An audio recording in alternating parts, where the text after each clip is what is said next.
How to turn on or turn off Samsung Wallet in customized apps on the Samsung Galaxy S25 series. First, tap on the home button to return back to the home screen. And from the home screen, swipe down at the top to open up quick settings. In here, tap on the settings icon. Next, we then scroll down.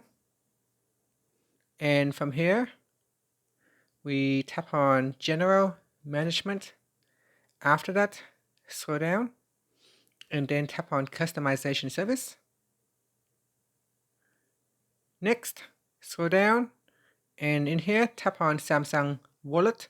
Tap on the toggle button to turn it off or switch it on. Now when you turn it off, there will be a pop-up. Tap on the stop button to switch it off. Otherwise, tap on the toggle button to turn it on and then tap on Customize, and this will switch on Samsung Wallet in customized apps. Finally, you can tap on the home button to return back to the home screen. Thank you for watching this video. Please like and subscribe to my channel for more videos.